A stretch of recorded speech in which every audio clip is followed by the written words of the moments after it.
ठंडी में कुछ खिलाइएगा गाय दूध देगी, लेकिन उससे दिक्कत क्या होगा, एनर्जी जो है अप्रैल आते आते उसका खत्म हो जाएगा और फिर जब अप्रैल में फिर आप परेशान हो जाइएगा। नमस्कार दोस्तों, स्वागत है हमारे चैनल पीके डेयरी टेक्निक में। आज हम बिहार के मोकामा के टीडीएम डेयरी फार्म पे हैं, एक मॉडल फार्म, और यहाँ के जो संचालक है कुमार संभव जी, जिनके देखरेख में ये पशुपालन हो रहा है। और जो लोगों का भ्रम होता था कि बिहार में 40 लीटर की गाय नहीं रह सकती है, तो इन्होंने इस चीज़ को संभव करके इस फार्म पे दिखाया है। और ये एक मोटिवेशनल भी है, जो लोग जो युवा हैं यहाँ को देख करके प्रोत्साहित हो रहे हैं और इस बिजनेस को अपना रहे हैं। तो आज हम यहाँ पे पहुँचे हैं और यहाँ इस फार्म का, जिस तरह हम हर एक महीने इस फार्म का अपडेट देते हैं, इस बार भी कुछ दिखाएंगे। तो इस वीडियो पे बने रहें, अच्छा लगे तो लाइक करें, सब्सक्राइब करें, शेयर करें। तो आइए मिलवाते हैं कुमार संभव जी से और सारी जानकारी ले। स्वागत है संभव जी हमारे चैनल पे, और इस बार हम लगभग 2 महीने के बाद आपके फार्म पे आ रहे हैं। कैसा क्या अपडेट है, थोड़ा जानकारी दें। आपका भी स्वागत है Prashant ji TDM dairy farm पे। समझिए कि मार्च अब ख़त्म होने आया है और अब जो है अप्रैल से, या समझिए कि अभी से ही दूध जो है धीरे धीरे घटना शुरू हो जाएगा। तो पशुपालकों से यही बोलना है कि इससे घबराएं नहीं, क्योंकि डेयरी फार्मिंग है, उसमें भी खास करके HF जर्सी नस्ल जो है वो पूरा आपके मैनेजमेंट पे डिपेंड करता है। तो दूध अगर आपका घट रहा है तो आप जो है फॉगर का व्यवस्था करिए, एग्जॉस्ट फैन का व्यवस्था करिए, और गाय को जो अभी तो नहलाने का ज़रूरत नहीं है, लेकिन कुछ दिन बाद आप गाय को नहलाना शुरू कर सकते हैं। पूरा मैनेजमेंट का है। हम लोग जब शुरू में जब डेयरी फार्मिंग शुरू किए थे, तो हम लोग का अप्रैल आते आते मई आते तो पूरा दूध घट जाता था, लेकिन धीरे धीरे मैनेजमेंट से हम लोग जो है उस दूध को अब जो है जुलाई तक समझिए मेंटेन कर लेते हैं, जून जुलाई तक। तो यही है, मैनेजमेंट करिएगा ठीक से। अगर सब जो बेस्ट प्रैक्टिसेस फॉलो करिएगा, गर्मी में अगर हीट स्ट्रेस जो है गाय का कम करिएगा, तो दूध आपका नहीं घटेगा। इसलिए घबराना नहीं है, जो भी बेस्ट प्रैक्टिस है उसको फॉलो करते रहिए। मेरा एक सवाल रहेगा कि अभी हमारे जो दर्शक हैं, जो भी पशुपालक हैं, लगभग साढ़े 21,000 लोग जुड़ चुके हैं, और जो नए पशुपालक जो हमारे चैनल को सब्सक्राइब किए हैं, वो थोड़ा आपके बारे में जानना चाहेंगे। थोड़ा अपना इंट्रोडक्शन दे दें। मेरा नाम कुमार संभव है, ये टीडीएम डेयरी फार्म है मोकामा में, और इस फार्म का समझिए 5 साल से अभी ऊपर हो चुका है। हम लोग के पास अभी 100 के आसपास जानवर हैं, पशु हैं, जिसमें कि 50 बच्चियां अभी पल रही हैं। 30 के आसपास गाय जो है मिल्किंग में है, जिससे 670 से लेके 700 लीटर तक मिल्क रोज़ प्रोड्यूस हो रहा है। और हम लोग का देखिए अभी क्या है कि फैट भी जो है 4 के आसपास आ जा रहा है। फर्स्ट और सेकेंड जनरेशन की जो बाछी थी, अब मोस्टली वही सब मिल्किंग में है। तो जिससे क्या है कि दवाई का जो खर्चा है वो भी 0 है। तो मतलब समझिए कि एक तरह से 5 साल का जो अनुभव होता है, हम आपसे भी अनुरोध करते हैं, सबसे करते हैं कि इसको जो है हम लोग और लोग को तक शेयर करें, ताकि जिससे कि हम लोग जो मिस्टेक किए या जो अच्छा किए वो आप भी कर सकते हैं, और जो मिस्टेक किए वो आप ना दोहराएं। जी, आपका लगभग पशुपालन में 5 साल का अनुभव हो गया है, लेकिन कुछ पशुपालक जैसे ही गर्मी का सीजन चालू होता है तो उनके मन में एक डर सा हो जाता है कि गाय अब उनकी पाल नहीं रखेगी, दूध घट जाएगा, उनका डेयरी का कैसे मैनेजमेंट और खर्चा मेंटेन हो पाएगा। तो इस पे विस्तृत जानकारी दें। देखिए, हम लोग का जो एक्सपीरियंस रहा है प्रशांत जी, आप जब मार्च अप्रैल में वीडियो बनाए थे, तो हम लोग आपको एक जो हम लोग जो पॉइंट एक्सपीरियंस से बात बताए थे कि हम लोग की ब्रूड की जो बच्चियाँ थी वो 40 से ऊपर दूध कर रही थी। कोई भी बच्चियाँ हम लोग की ठंडी में, दिसंबर में, जनवरी में 40 नहीं की थी, लेकिन अप्रैल में हम लोग की ब्रूड की बाछी 40 कर रही थी।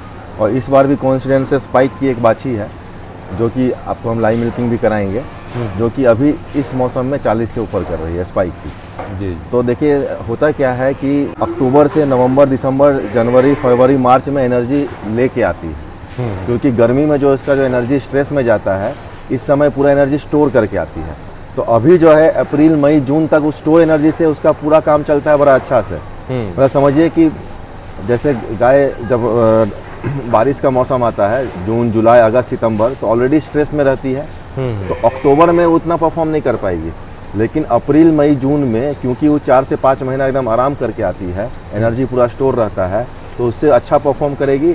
और दूसरा क्या है कि हम लोग लास्ट टाइम का जो एक्सपीरियंस हम लोग देखे, हम लोग का मई और जून में, अप्रैल, मई और जून में हम लोग का सबसे ज़्यादा जो गाय हम लोग का कंफर्म हुई, मतलब कंसीव की, मतलब पाल रखी, वो यही 3 महीना में रखी। अच्छा, पिछले साल का डाटा? पिछले साल का। अच्छा, अब वो कैसे हुआ? तो सबसे ज़्यादा हम लोग का काविंग कब हुआ? जनवरी में, फरवरी में और मार्च में। इसका मतलब है कि अप्रैल, मई और जून में वो रखी, तब तो जनवरी, फरवरी, मार्च में दी। हाँ। तो इसका मतलब आगे जो 3 महीना है आप आराम से बेझिझक जो है अच्छा सीमेंट लगवाइए, उस मतलब थोड़ा भी हतोत्साहित मत होइए, डिमोरलाइज नहीं होइए। गाय जो है बिल्कुल आपका जो है फरवरी मार्च से ज़्यादा रखेगी अप्रैल और मई में। अच्छा, हम लोग का अप्रैल मई experience में बोल रहा आपका है। एक्सपीरियंस है। हाँ, क्योंकि गाय एनर्जी लेके आती है। अच्छा। अभी वो एनर्जी लेके आएगी, उसको एनर्जी टूटते टूटते मई जून आ जाएगा उसका, तभी जाके उसका गर्मी से एनर्जी टूटेगा। तो बिल्कुल जो है एकदम ब्रीडिंग करिए, और दूध भी आपका 1-2 महीना भी मेंटेन रहेगा अगर मैनेजमेंट ठीक रहा। जो हीट स्ट्रेस है उससे बचाना है हर तरह से। हीट स्ट्रेस से 2 तरह से बचा सकते हैं, एक तो अंदर से और एक बाहर से। अंदर से क्या है तो ERS है, ये सब है, उसको ये सब चीज़ दीजिए। और बाहर से क्या है तो उसको जो है उसका बॉडी टेम्परेचर जो है 35 के ऊपर जाता है तो आप उसको नहलाना शुरू करिए या उसको फॉगर में रखिए। और उसके बाद जो है पंखा का जब हवा लगेगा उसको भींगा हुआ पे, तो उसका टेम्परेचर जो है 8 से 10 डिग्री तक घट सकता है। नहीं तो तो सब चीज़ का ध्यान रखिए। जी जी, जैसे आपने बताया कि फॉगर और पंखा, तो जनरली हम बहुत सारे फार्म्स पे जाते हैं, उन लोगों को एक कन्फ्यूजन होता है कि जो सिंपल सा जो टंगा हुआ पंखा होता है वो लगा देते हैं। तो क्या वो सही है डेयरी फार्म में? देखिए, टंगा हुआ जो पंखा होता है वो फॉगर के साथ काम नहीं करेगा, जी, क्योंकि गोल गोल घूमेगा और अगर वो फॉगर के नीचे है तो उस पर पानी भी आएगा, 10 तरह का दिक्कत हो सकता है। तो इसके लिए आप क्या करिए कि एग्जॉस्ट फैन लगाइए साइड से। फॉगर है और एग्जॉस्ट फैन जब लगाए तो पूरा हवा के साथ जो है पानी जाएगा और फिर शरीर में लगेगा, उससे गाय का टेम्परेचर है 8-10 डिग्री तक घटेगा। हम लोग भी शुरू के जो 3 साल 4 साल का जो एक्सपीरियंस था, 3 साढ़े 3 साल का, उसमें क्या होता था कि हम लोग भी जो है फीडिंग उतना अच्छा नहीं हो पाता था। और हम लोग बोलते भी थे, जब आप शुरू का वीडियो बनाए होंगे प्रशांत जी, जी कि गाय का जो है यही हनीमून पीरियड है, इसी में रखेगी तो रखेगी, बाद में नहीं रखेगी। उस समय हम लोग का एक्सपीरियंस थोड़ा और था, क्योंकि हम लोग का फीडिंग उतना अच्छा, मैनेजमेंट उतना अच्छा नहीं था। लेकिन अब देखिए, आप ख़राब दाना खिलाइएगा ठंडी में तो गाय दूध देगी, ठंडी में कुछ खिलाइएगा गाय दूध देगी। लेकिन उससे दिक्कत क्या होगा, एनर्जी जो है अप्रैल आते आते उसका ख़त्म हो जाएगा, और फिर जब अप्रैल में फिर आप परेशान हो जाइएगा। तो अच्छा दाना अगर आप खिला रहे हैं ठंडी में, तो उसको फिर क्या है कि गाय के शरीर में एनर्जी रखेगा। तो हम लोग शुरू में जो गलती किए, बाद में जो है फीडिंग मैनेजमेंट सबसे जो है इसको अभी जो हम लोग का सिचुएशन है वो हम लोग आपको बता रहे हैं। और आप दाना अच्छा नहीं खिलाए हैं तो एक्सपेक्ट मत करिए कि आपका जो है अप्रैल मई में उतना ही अच्छा रहेगा, क्योंकि आपको जो है गाय आपको सिग्नल देते रहती है। अगर उसके शरीर में एनर्जी नहीं है तो आपको देख के लग जाएगा, उसका हड्डी दिख जाएगा, सब दिख जाएगा, गाय आपको सुस्त दिखेगी, सब दिखेगी। लेकिन एनर्जी रहेगा तो आपको देख के ही पता चल जाएगा एकदम कि गाय जो है खुश है। जो डेयरी फार्म जो है उसमें यही है कि गाय बोलेगी नहीं, लेकिन सिग्नल देगी। तो आपको सिग्नल को पकड़ के आप अपना मैनेजमेंट, फीडिंग सब जो है दुरुस्त करिए। और अभी जो क्या है कि अभी मौसम में है जो है दूध आपका थोड़ा बहुत घट सकता है, तो इससे आपको हतोत्साहित नहीं होना है। अभी मोस्टली क्या होता है, लोग देखता है दूध घट रहा है, अरे मेरा दाना ही खराब है। दूध क्यों घटता है? क्योंकि जो एनर्जी जो आपका दूध में जा रहा था ठंडी में, अब थोड़ा सा वो एनर्जी जो है हीट स्ट्रेस को मैनेज करने में चल जा रहा है गाय का। अच्छा, इसलिए वो जो एनर्जी जो यहाँ पे जो हीट स्ट्रेस मैनेज करने में चला गया, वो दूध में कन्वर्ट नहीं हो पाया, तो उतना दूध घट गया। तो अगर आपका गाय का गोबर और सब कुछ ठीक है तो आधा 1 किलो जो है आप इसमें दाना अच्छा बढ़ा सकते हैं, जिससे कि उस एनर्जी को मेंटेन हो जाए। और जब एनर्जी मेंटेन हो जाएगा तो दूध भी आपका मेंटेन हो जाएगा। यानी कि आपके पास लगभग 5 साल से पूरा डाटा है, और लास्ट ईयर का जो आपका अनुभव और डाटा जो बता रहा है कि बहुत अच्छा कंसेप्शन अप्रैल और मई में रहा। तो ये बेसिकली आपका कहना है कि अच्छा फीडिंग, अच्छा मैनेजमेंट, और खास करके ट्रांजिशन आपके यहाँ प्रॉपर हुआ। जी जी, ट्रांजिशन देखिए हम लोग का, तो देखिए अब हम लोग क्या कर रहे हैं कि जो गाय या बाछी थोड़ा जिसका बॉडी स्कोर कम हो जा रहा है, तो हम लोग तो आंख बंद करके उसको ट्रांजिशन चला देते हैं 20 दिन, बस उसी में उसका बॉडी स्कोर वापस आ जा रहा है। कोई बाछी जो है कमज़ोर हो गई जिससे कि वो हीट में नहीं आ रही है, 20 दिन ट्रांजिशन खिला देते हैं उसको, तो उसमें फिर तगड़ा होकर मोटा के वो अपने आप में हीट में भी आ जाती है और उसके बाद रख भी लेती है। तो हम लोग मतलब कि कोई हम लोग को बताया नहीं है, लेकिन हम लोग अपने एक्सपीरियंस से ही कर रहे हैं जी। तो और दूसरा ये है कि 1 महीना ट्रांजिशन तो चलाना ही है। फिर वही एनर्जी जो स्टोर करने वाला बात है, फिर वही आ गया। जब गाय दूध देगी तो उसको स्टोर एनर्जी चाहिए। स्टोर एनर्जी के साथ साथ जो है बहुत सारा मिनरल्स हो गया, विटामिन्स हो गया, लीवर का ओवर ऑयलिंग हो गया, सब जो है ट्रांजिशन से हो जाता है। तो आपको ट्रांजिशन भी करवाना है। तो ये सब चीज़ जो बेस्ट प्रैक्टिस है हम लोग बार बार बोलते हैं, अगर वो करते रहिएगा तो आपको गर्मी में दिक्कत नहीं आना चाहिए। तो आगे का 2 महीना जो है आपको दिक्कत नहीं आएगा, आराम से आप कर सकते हैं। उसके बाद भी जो है हम लोग देखिए लास्ट ईयर जो था, जुलाई तक हम लोग पूरा अच्छा से गाय दूध है। इस साल हम लोग का टारगेट है कि जुलाई से अगस्त आधा तक चले जाएं, या पूरा अगस्त तक चले जाएं, ताकि हम लोग का पूरा साल जो है साइकिल अच्छा तरह से बीते। मतलब कि पहले जो बोलते थे कि अक्टूबर से मार्च तक हनीमून पीरियड होता है डेयरी में, हम लोग चाह रहे हैं कि पूरा का मैनेजमेंट से पूरा का पूरा साल उसको खींच के ला सके। भले उतना उस लेवल पे नहीं आए जो ठंडी में रहता है, लेकिन हर साल जो है लास्ट ईयर से ज़्यादा हम लोग इम्प्रूव करना चाह रहे हैं। दूसरा एक चीज़ ऐड करना चाहेंगे कि गर्मी में जो है गाय को जो है पानी का जो रिक्वायरमेंट है, पानी का ज़रूरत ज़्यादा होता है ठंडी के तुलना में। अब होता क्या है कि किसान लोग जो है नवंबर, दिसंबर, जनवरी, फरवरी में जो गाय को पानी पिलाते रहते हैं, गाय पानी पीती भी कम है, क्योंकि ठंड में उतना ज़्यादा उसको पानी का प्यास भी नहीं लगता है, वही पिलाते चले जाते हैं। अब इसमें देखिए साइंटिफिकली जो वेटनरी साइंस बोलता है 1 लीटर मिल्क प्रोड्यूस करने के लिए 3 लीटर पानी का ज़रूरत पड़ता है। तो अगर आपकी गाय अगर 25 लीटर की है तो उसको 75 लीटर पानी तो चाहिए सिर्फ दूध प्रोड्यूस करने के लिए। इसके अलावा जो उसका बॉडी के जो पानी चाहिए 40 से 50 लीटर पानी उसको शरीर के मेंटेनेंस के लिए चाहिए, जो कि ठंडी में अगर 40 है तो गर्मी में वो 60 से 70 लीटर तक जा सकता है। तो 125 लीटर से लेके अगर 150 लीटर तक पानी आप उसको देंगे तो आपका गाय एकदम स्वस्थ रहेगा, उसका दूध भी नहीं घटेगा, स्ट्रेस भी कम होगा। तो पानी ज़रूर पिलाएं। पानी अगर ठंडी में कम पिला रहे थे तो गर्मी में आप जो है अगर ठंडी में 2 बार दिखा रहे थे या 3 बार, तो गर्मी में आप उसको 5 से 7 बार पानी पिलाएं और वो पिएगी। जी संभव जी, आपने बहुत अच्छी जानकारी दी, क्योंकि अभी ट्रांजिशन पीरियड है, गाय ठंड से गर्मी की ओर जा रही है। बहुत सारे छोटे पशुपालक होंगे जो पानी ठंड के मुताबिक दे रहे होंगे, तो वो उनको बढ़ाना चाहिए, यही आपका कहना है? जी बिल्कुल, क्योंकि पानी देखिए दूध में 85 से 87% पानी है। तो जब गाय पानी पिएगी तभी तो दूध देगी, बिल्कुल बनेगा, दूध बनेगा। सॉरी। अब जी आपका जो डेयरी फार्म है बिल्कुल यंग हर्ड है, अभी क्या डाटा है आपके पास? जो पशु हैं कितनी मिल्किंग में हैं और जो हीफर हैं वो कितनी मिल्किंग में आई हैं? अभी देखिए इस बार जो मोस्टली जो है 70% हम लोग की हीफर जो है मिल्किंग, 24 से 25 हीफर मिल्किंग में आई, जिसमें कि 5 से 6 हीफर जो थी वो 35 क्रॉस की, 2 हीफर जो है 40 क्रॉस की। इसके अलावा मतलब 90% जो है 30 के ऊपर ही रही है हीफर हम लोग की। और हम लोग जो मेन जो हम लोग जो बेनिफिट जो है दूध तो इंक्रीज, दूध जो है लास्ट टाइम हम लोग आपको एक बताए थे कि क्योंकि हीफर मैक्सिमम मिल्किंग में रहेगी तो दूध जो है एवरेज थोड़ा घटेगा, लेकिन वो हम लोग को देखने में नहीं मिला, क्योंकि ब्रीडिंग का जो रिजल्ट है बहुत तगड़ा हुआ। और जो हम लोग की जो गाय दूध करती थी फर्स्ट लैक्टेशन और सेकेंड लैक्टेशन की हीफर उससे ज़्यादा दूध कर रही है। दूसरा क्या हुआ कि जो अलग जो दूध के अलावा जो कॉस्ट है, मेस्टाइटिस कम होता है हीफर्स को, इसके अलावा बीमार कम पड़ती है, इसके अलावा रिपीट नहीं होती है। अगर आप 1 बार 2 बार एआई करते हैं हम लोग तो पाल रख लेती है। तो ये सब जो हीफर में जो है ये हम लोग का प्रॉफिट हुआ, दूध भी मेंटेन उससे ज़्यादा ही हुआ, और साथ में अलग जो खर्चा था, जो खर्चीला चीज़ था, मेडिकल का कॉस्ट था, वो यंग हर्ड में हम लोग को कम हुआ। और हम लोग का अभी क्या है कि अभी नेक्स्ट जो है नेक्स्ट ईयर जब आप इस समय आइएगा तो अभी जो 50 बाछी जो हम लोग की तैयार हो रही है, अच्छा। उसमें से 25 से 30 बाछी वो उस समय मिल्क दे रही होगी, तो हम लोग का जो हर्ड है और यंग हो जाएगा नेक्स्ट ईयर। यानी 50 जो आपके पास बाछी है वो किस किस बुल की है? देखिए हम लोग जो मैक्सिमम जो हम लोग के पास जो बाछी है वो एबीएस के ब्रूट का है, एबीएस का स्ट्राइकर का है, एबीएस स्पाइक का है, एबीएस पाइपर का है, एबीएस मैजिक का है, डस्टर का है, एबीएस के ब्रावो का है। इसके अलावा पीकेसी बुल था उसका भी हम लोग के पास है।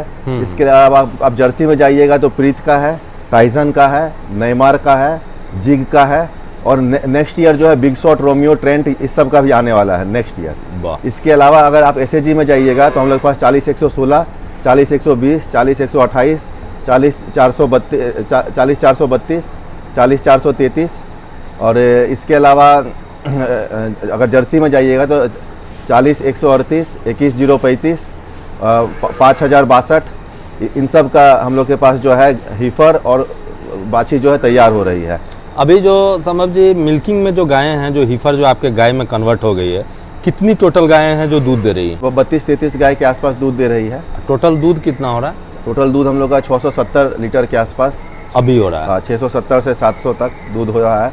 गर्मी में घट जाता है थोड़ा बहुत, और उसके बाद फिर मेंटेन भी हो जाता है। यानी कि इतना आपके फार्म पे हमेशा 600 से 800 केजी का बैलेंस? अभी लास्ट टाइम आप आए थे तो 750 के करीब हो रहा था। जी जी, 750 से 800। उसके बाद हम लोग 35 लीटर का 2 गाय सेल आउट कर दिए। और हुआ क्या कि साथ में थोड़ा गर्मी भी बढ़ गया, तो दूध जो है 670 से 700 पे आ गया इसके कारण। बहुत सारे किसान का मेरे पास फ़ोन आता है कि किस तरह टीडीएम डेयरी फार्म का फीडिंग होता है, वो थोड़ा सा बताएं। फीडिंग देखिए हम लोग का जो है टोटल ड्राई मैटर इनटेक पे हम लोग रखते हैं, जो भी हाई मिल्किंग काव है। और चूँकि हम लोग के पास मोस्टली अभी क्या है, हीफर्स है, तो हीफर का ड्राई मैटर इनटेक बहुत ज़्यादा मैटर करता है, मायने रखता है। क्यों? क्योंकि उसको दूध के साथ साथ बॉडी ग्रोथ के लिए, बॉडी शरीर जो उसका बढ़ेगा, उसका दाना का भी रिक्वायरमेंट है, उसको पूरा करना है। अगर आप हीफर का दूध के साथ बॉडी ग्रोथ के लिए दाना या एनर्जी आप नहीं दे पाइएगा या अच्छा फीडिंग नहीं करिएगा, तो उससे क्या होगा कि 1-2 महीना के बाद आपका जो दूध जो मेंटेन होता है, मेंटेन नहीं हो पाएगा। 2 महीना के बाद दूध तुरंत अचानक से डाउन हो जाएगा। इसके साथ साथ आपका हीफर जो है फिर वापस कंसीव नहीं करेगी, क्योंकि उसका एनर्जी शॉर्ट हो जाएगा। तो हीफर का जो फीडिंग है वो टोटली ड्राई मैटर इनटेक पे रखना है। अभी हम लोग का जो है, अभी हम लोग का पुआल का कुट्टी चल रहा है अभी भूसा में। इसके अलावा साइलेज चल रहा है, हाई जो भी 30 के ऊपर दे रही है वो सबको। हरा चारा चल रहा है मक्का का। इसके अलावा कृषि पालक का मिल्किंग फीड है, मिल्किंग में चल रहा है। और जो 30 के ऊपर है उस सबको हम लोग आधा केजी जो है दाल दे रहे हैं मसूर का, जो 30 के ऊपर है। इतना सब मिला के हम लोग जो, जैसे हम लोग की अगर कोई बाछी 40 लीटर दूध कर रही है, तो समझिए उसको हम लोग 10 से 11 किलो कृषि पालक का दाना देते हैं। साथ में उसको हम लोग 20 से 25 केजी जो है साइलेज देते हैं। उसके बाद 20 से 25 केजी हरा चारा देते हैं। 5 से 6 केजी उसको हम लोग भूसा देते हैं। इसके अलावा क्या है कि लगा कि थोड़ा सा बॉडी स्कोर अगर उसका डाउन हो रहा है, तो 300 ग्राम सुबह बाईपास फैट, 300 ग्राम शाम में बाईपास फैट, उसको एकदम कंटिन्यू करते हैं। किसी भी हालत में उसका BCS जो हम लोग कम नहीं होने देते। BCS कम होने से क्या होगा, 1-2 महीना बाद दूध भी घट जाएगा और फिर कंसीव करने में दिक्कत आएगा। तो ये सब फीडिंग हम लोग पूरा मेंटेन करते हैं और हम लोग का रिजल्ट जो है अभी काफ़ी अच्छा आ रहा है। और सीधे आप अच्छा दाना बड़ा होने के बाद देने से पूरा उसका जो है कैपेसिटी नहीं आता है। तो हम लोग जो अभी जो नई बाछी जो आ रही है उसको हम लोग 10 दिन के बाद ही काफ स्टार्टर दे देते हैं। उसके बाद 3 से 4 महीना के बाद क्या करते हैं, उसको ग्रोअर शुरू कर दे रहे हैं। उसके बाद जब वो कंसीव कर लेती है उसके बाद हम लोग उसको जो है 7-8 महीने तक ग्रोअर खिलाते हैं। अंतिम 1 से 1.5 महीना उसको ट्रांजिशन कर देते हैं। तो उससे क्या हो रहा है कि उसका मिल्क कैपेसिटी भी पूरा आ जा रही है। साथ में बच्चा देने के बाद जो है उसको जो दिक्कत होता है, जैसे कि मिल्क फीवर हो गया, डिस्टोकिया हो गया, कीटोसिस हो गया, इसके बाद मिल्क लेट डाउन होता है, एक मतलब कि काफ़ी तेज़ी से दूध घटता है बच्चा देने के बाद, बॉडी स्कोर टूटता है, वो सब नहीं हो रहा है। तो समझिए फीडिंग हम लोग का काफ़ी एक स्टेबलाइज हो गया है और अभी हम लोग काफ़ी सेटिस्फाइड हैं। ठंडी से गर्मी की ओर जा रहा है, तो गाय को आपको पानी भी पूरा देना है। तो हम लोग क्या कर रहे हैं, अभी जो है सानी में हम लोग पानी का मात्रा भी थोड़ा बढ़ा दिए हैं अभी गर्मी को देखते हुए, जिससे कि क्या होता है कि खाने के बहाने भी थोड़ा पानी ज़्यादा पी ले रही है। और इसके साथ भूसा, हरा चारा, साइलेज, दाना सब हम लोग पानी में मिला के अच्छा से गाय को दे रहे हैं। बहुत ज़्यादा फार्म में सूखा भी दे दिया जाता है, लेकिन हम लोग जो है यहाँ पे जो करते हैं वो हम लोग हम लोग आपको बता रहे हैं। इसके अलावा क्या है कि जैसे पहले ठंडी में क्या होता था कि तो आप अगर नादी अच्छा से साफ़ नहीं किए हैं तो सुबह वाला गाय शाम में सानी लगा दिए तो गाय खा लेती है। अब गर्मी में क्या होगा कि उस थोड़ा सा महकना शुरू हो जाएगा, तो उस महक से गाय कम खाएगी और उसमें टॉक्सिन्स भी पैदा होगा। तो गर्मी में आपको साफ़ सफाई का ज़्यादा ध्यान रखना है। नादी अच्छा से साफ़ करिए। हम लोग जैसे सुबह में खाना खिला दिए, सानी लगा दिया अच्छा से, पानी वानी सब भूसा दाना, उसके बाद हरा चारा, साइलेज सब कुछ मिला के दे दिया। उसके बाद उसको साफ़ करके उसमें गाय के सामने 24 घंटा पानी रहता है, पानी से भर दिए। अब दिन भर उसको जब मन हुआ पानी पी, ताकि उसको पूरा जब मन हुआ पानी पी, पूरा पानी उसके शरीर में रहा। फिर शाम में फिर हम लोग क्या करते हैं, अगर उस नादी में जो पानी अगर बचा तो ठीक है, अगर नहीं बचा तो उसमें पानी ऐड करके फिर से सानी लगा देते हैं, जिससे कि पानी उसको पूरा मिलते रहे इस गर्मी में। उसका हम लोग अभी पूरा ध्यान रख रहे हैं। तो हर समय का फीडिंग थोड़ा अलग हो जाता है। ठंडी में जो है आप थोड़ा कम पानी का सानी लगे तो भी चलेगा, लेकिन गर्मी में आपको पानी पूरा मात्रा में देना होगा। यानी आपके यहाँ पानी में जैसे ही सानी लगता है तो हमको लगता है 15-20 मिनट में तो गाय खुद ही साफ कर देती है नादी। देखिए अगर स्वस्थ गाय होगी तो उसको 15 से 20 मिनट, मैक्सिमम 25 मिनट लगेगा पूरा सानी खाने के लिए। अच्छा। तो ये भी एक पैमाना हुआ आपके गाय का देखने का कि आपका गाय कितना स्वस्थ है। अगर खाने में देर कर रही है, मन मार के खा रही है, तो तुरंत देखिए उसका दिक्कत है। तो ये भी एक पैमाना हुआ। तो गाय अगर लेट खा रही है तो उसको लगता है या तो उसको भूख नहीं लग रहा है या खाने का इच्छा नहीं है। हो सकता है टेम्परेचर बढ़ा हुआ हो गर्मी से, तो खाना कम खा रही हो सकता है कि उसका खाना पच ना रहा हो। तो गोबर पे नज़र रखिए, गोबर में पतला, गोबर में दाना आ रहा है। तो सब चीज़ जो है मतलब कि आप जो है अलग अलग तरह से पता करें। ये भी एक तरह का सिग्नल है जो बताए, सिग्नल से डेयरी फार्मिंग चलता है जी। तो ये भी सिग्नल हुआ कि गाय कितना तेज़ी से खा रही है। जी, नेक्स्ट ट्रेनिंग जो यहाँ पे फार्म ट्रेनिंग होने वाला है, जो एक दिवसीय करते हैं, वो कब का डेट रखें, थोड़ा उसका जानकारी दें। नेक्स्ट ट्रेनिंग हम लोग समझिए कि तकरीबन पौने 2 महीना के बाद 13 अप्रैल को रखेंगे। और क्योंकि अभी गर्मी का सीज़न शुरू होने वाला है तो क्या बेस्ट प्रैक्टिसेस गर्मी में करना है। इसके अलावा फीडिंग गर्मी में कैसे है, गाय को कैसे हम लोग मैनेज करते हैं, फॉगर कैसे इस्तेमाल होता है, इसके अलावा एग्जॉस्ट का क्या इस्तेमाल है, इसके अलावा गाय के अंदर इनर मैनेजमेंट जो है, पेट के अंदर क्या क्या देना है ताकि उससे उसका जो है हीट स्ट्रेस कम रहे, वो सब चीज़ हम लोग कवर करेंगे। तो जो लोग भी इच्छुक हैं वो यहाँ पे मोस्ट वेलकम है TDM डेयरी फार्म को। 13 अप्रैल डेट याद रखिएगा। अच्छा, यहाँ पे जैसे किन्हीं को रजिस्ट्रेशन कराना होगा तो पार्टिसिपेट या भाग लेना चाहते हैं वो लोग अवधेश जी से कांटेक्ट कर सकते हैं 9625523780 पे। इसके अलावा हमारे ट्रेनिंग के कोऑर्डिनेटर राहुल हैं, वो भी अपना नंबर बताएं। नंबर बता दीजिए, क्या नंबर है जो लोग आपसे कांटेक्ट करते हैं। जी, मेरा कॉन्टैक्ट नंबर है 9523937194।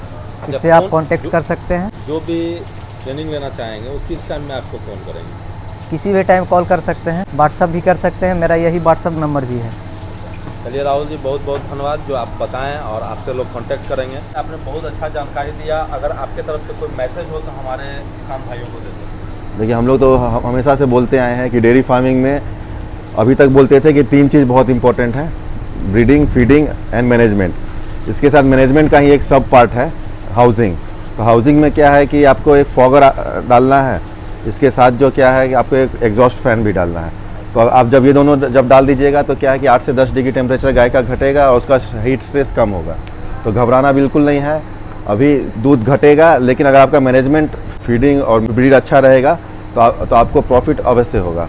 तो इसी के साथ जो है यही मैसेज है मेरा। संभव जी, बहुत बहुत धन्यवाद जो हमारे चैनल पे आए और हमारे दर्शकों को एडुकेट कर रहे हैं और समय देने के लिए बहुत बहुत धन्यवाद। धन्यवाद दोस्तों, हम TDM डेयरी फार्म पे हैं और सारी जानकारी दी है। संभव जी का जो प्रयास है कि जो भी यहाँ पे हो रहा है प्रैक्टिकल अनुभव आप तक पहुँचे, और यहाँ जो एक व्यवस्था है कि मंथ में एक बार 1 डे फार्म ट्रेनिंग होता है, उसका भी अनाउंसमेंट किया गया जो 13 अप्रैल को है। जो लोग हमसे जुड़े हुए हैं, हमें फ़ोन करते थे और जानकारी लेते थे कि ये ट्रेनिंग कब होने वाला है, तो उनके लिए अनाउंसमेंट कर दिया गया है। आप अवधेश जी का जो नंबर दिया हुआ है और राहुल जी का जो नंबर दिया हुआ है, दोनों लोगों से आप कांटेक्ट कर सकते हैं, व्हाट्सएप से जुड़ के रजिस्ट्रेशन करा सकते हैं और यहाँ पे ट्रेनिंग अटेंड कर सकते हैं। मुझे उम्मीद है कि हमारा यह प्रयास एक सार्थक है और आप लोग को अच्छा लग रहा होगा। अगर अच्छा लग रहा हो तो इसे लाइक कर दे, सब्सक्राइब कर दे, शेयर कर दे।